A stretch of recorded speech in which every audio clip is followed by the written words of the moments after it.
खैर साहब, ये जो अब फॉरेन फंडिंग का मामला है, इसमें तो वज़ीर आज़म ने कह दिया जी टीवी पर बराह रास्त दिखाएं, जबकि अकबर एस बाबर साहब को आज मैं सुन रहा था, जिन्होंने ये दरख्वास्त तहरीक इंसाफ के खिलाफ दी थी, वो बानी मेंबर्स में से थे तहरीक इंसाफ के, वो कह रहे थे जो कमेटी बनाई गई है और जिस तरह से उसकी आज स्क्रूटनी कमेटी की कार्रवाई हुई है, हम उससे मुतमईन ही नहीं है। तो अब जो शख्स दरख्वास्त लेकर गया है वो मुतमईन नहीं है। इमरान खान साहब कह रहे हैं कि ये जो कुछ हो रहा है इसको बराह रास्त पूरे पाकिस्तान को टेलीविजन पर दिखाया जाए। देखिए उसामा साहब, जिसके हाथ साफ होते हैं ना, जो बंदा किसी मामले के अंदर इन्वॉल्व नहीं होता, उसको इस चीज़ से कोई खौफ नहीं होता कि ये बंद कमरों में हो या ना हो, या पब्लिक हो या ना हो। इमरान खान साहब ने आज से 2-3 दिन पहले ये बात कह दी थी। उन्होंने कहा था कि हमारी पार्टी के खिलाफ अब तक जितनी भी तहकीकात हुई हैं इलेक्शन कमीशन ऑफ पाकिस्तान के हवाले से, जो स्क्रूटनी कमेटी ने या इलेक्शन ऑफ पाकिस्तान ने की हैं, वो उस चीज़ को पब्लिक किया जाए, आवाम के सामने लाया जाए। और यही जो तो वो कर रहे हैं कि जो पीपल्स पार्टी और नून लीग की जो पार्टी फंडिंग के हवाले से जो मामला चल रहे हैं वहाँ पे, जिनकी स्क्रूटनी हो रही है, उनको भी पब्लिक किया जाए। और जिस तरह उन्होंने कहा है कि बाकायदा पार्टी सरबराहों को बिठा कर ये केस सुना जाए और इसकी बराह रास्त इसकी कवरेज की जाए, ताकि आवाम को पता चल सके कि किस पार्टी को कहाँ से पैसा आ रहा है। अब मामला जिस तरह मरियम साहबा ने एक वो बंदे का नाम इंडियन का दे दिया और उसका बीजेपी की पार्टी से नाम भी जोड़ दिया। तो कल हमारे जनाब गुलाम बादशाह साहब सीनियर प्रोड्यूसर हैं, तो वो जनाब निकाल के ले आए खबर वहाँ से जी कि जनाब उन्होंने वहाँ पे तकरीबन 35 के करीब वहाँ पे जो पॉलिटिशियन हैं बड़े एक्टिव, उनसे बात की। उन्होंने ढूंढने की कोशिश की कि पताल से कहीं निकल आए ये जो इन्होंने एक इंडियन का नाम दिया जनाब के वो बीजेपी के। उन्होंने कहा ना तो ये कोई फर्स्ट ईयर में, सेकंड थर्ड ईयर में, कोई यूनियन कौंसिल लेवल तक भी हमारे ही नज़र से ऐसा कोई नाम नहीं गुजरा। तो देखिए उसामा साहब, मौलाना फजल रहमान साहब ने कहा कि जनाब जिस तरह इमरान खान साहब की फंडिंग उसमें भारत और इजराइल के साथ उन्होंने मिला दिए ताने बाने। अब अकबर एस बाबर साहब इसलिए परेशान हैं कि देखिए स्क्रूटनी कमेटी जो उसामा साहब होती है, कोई भी प्रोब होता है, कोई इन्वेस्टिगेशन इंक्वायरी होती है, तो जो मुद्दई होता है या दरख्वास्त गुजार होता है वो चीज़ें उसने प्रोवाइड करनी है और उसकी मुहैया करदा चीज़ों को उसने परखना और जांचना होता है। अब अकबर एस बाबर साहब या तो ऐसी चीज़ को पिन पॉइंट करें। अकबर एस बाबर साहब ने एक इल्ज़ाम लगा दिया, उन्होंने तशवीश या शुबे का इजहार कर दिया। स्क्रूटनी कमेटी के पास तो ऐसी कोई अलादीन का चिराग नहीं है। जब तक आप उसके सामने कोई चीज़ ना रखें वो किस तरह किसी को ऊपर इल्ज़ाम लगा सकते हैं या अपनी तरफ से कोई चीज़ मन गढ़ंत बना सकते हैं, जिस तरह मरियम साहबा या मौलाना फजल रहमान साहब बयानात दे रहे हैं या इल्ज़ाम लगा रहे हैं। तो अब मामला ये है कि आज जिस तरह शाह खावर साहब ने बताया और जिस तरह स्क्रूटनी कमेटी हर पहलू पे चीज़ों को देख रही है, रिकॉर्ड मंगवा रही है, स्टेट बैंक से रिकॉर्ड आया है, पार्टी रहनुमाओं की जानब से जवाब लिए जा रहे हैं, उनके जवाब आ रहे हैं। तो अब मामला ये है कि ये जो पार्टी फंडिंग है ये बहुत अच्छी बात है। पाकिस्तान के अंदर ये एक क्राइटेरिया होना चाहिए और बड़ा अच्छा काम है। ये अच्छी शुरुआत है इसकी कि पार्टियों की जो फंडिंग है उसके ज़राए पता होना चाहिए कि कौन सी पार्टी को कहाँ फंडिंग होनी चाहिए, हो रही है। अब फिर आज जिस तरह इमरान खान साहब ने फिर नाम लिए बगैर कहा है कि माजी में तो जो पार्टियां रही हैं पाकिस्तान के अंदर बरसरे इक़्तिदार, उनको कुछ ममालिक की जानब से बाकायदा फंडिंग होती रही है, जो कि पीटीआई ने इस तरह की कोई फंडिंग नहीं ली, जबकि माजी में पार्टियों को फंडिंग होती रही है, उसका पता भी है।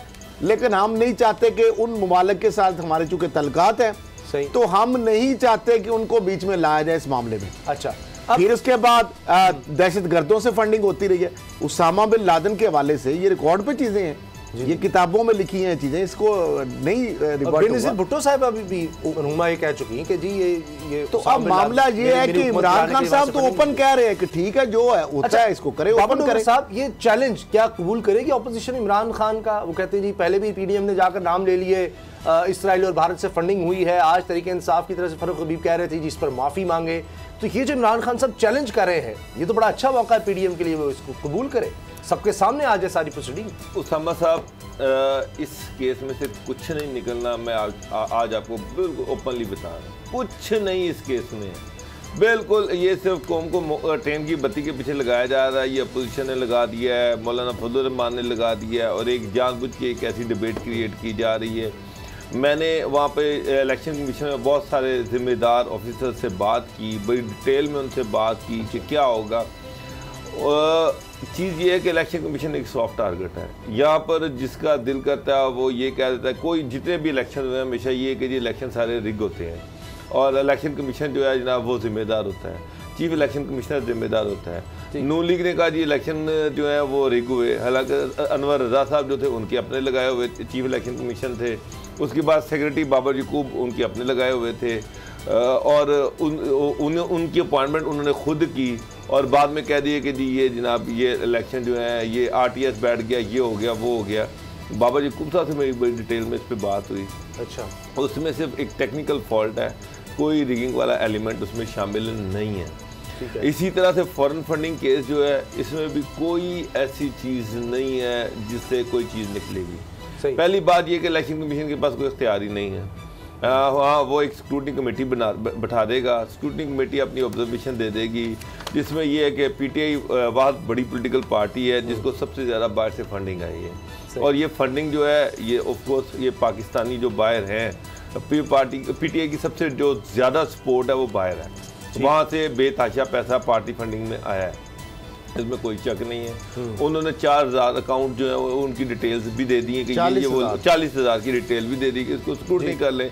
प्राइम मिनिस्टर खुद कह रहे हैं कि इसका ओपन ट्रायल होना चाहिए, ये मीडिया के ये जो है मीडिया के जरिए से सबको पता चलना चाहिए कि इसका ट्रायल हो क्या रहा है। बड़ी अच्छी बात है, अपोजिशन को चाहिए कि इसको वेलकम करें कि जनाब इसका ओपन ट्रायल होगा, अगर कोई जो डिले करने की कोशिश कर रहा है वो भी सामने आ जाएगा, जो प्रोसीडिंग चल रही है वो भी सामने आ जाएंगी, दूध का दूध पानी का पानी हो जाएगा।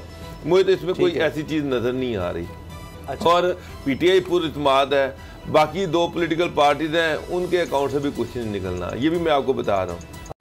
सिर्फ ये इल्ज़ाम तराशी हो रही है, पॉइंट स्कोरिंग हो रही है, जिस तरह से जनाब असल इशू ये है स्टार्ट हुआ कि इलेक्शन में जनाब रिगिंग हुई है और हम इस इलेक्शन को नहीं मानते। मौलाना कहते हैं ये जाली असम्बली है, मरियम कहती है कि जनाब RTS बैठ गया, धांधली हुई, हमें जानबूझ के हराया गया।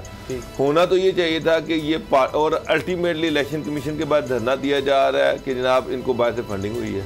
धरना तो दिया जाना चाहिए था कि जनाब यहाँ पे धांधली हुई है और ये सबूत हम लेके हैं, ये हमारे पास सबूत है, इससे पता चलता है कि ये धांधली हुई है और आप उस पर कार्रवाई होनी चाहिए।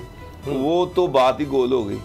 ठीक, पहले तो ये क्लियर कर रहे हैं कि ये जो जाली असम्बलियाँ और ये वो सारा कुछ कह रहे हैं ये कि जी इसको जितवाया गया है और ये इस तरह से किया गया है, पहले तो उसके सबूत लेके आए। बिल्कुल, खाली ये कहना जी RTS सिस्टम बैठ गया था, भाई एक सिस्टम आपने अप्लाई किया गया, उस पर बड़ा बर्डन आ गया, वो स्लो हो गए रिजल्ट। लेकिन मसला ये है कि ये कहाँ से साबित होता है, RTS के बैठने से ये कहाँ से साबित होता है कि धांधली हुई है। ठीक, ये तो धांधली हुई है, धांधली तो कहीं साबित नहीं हो रही। सब्सक्राइब करें और बेल दबाएं ताकि कोई खबर रह न जाए।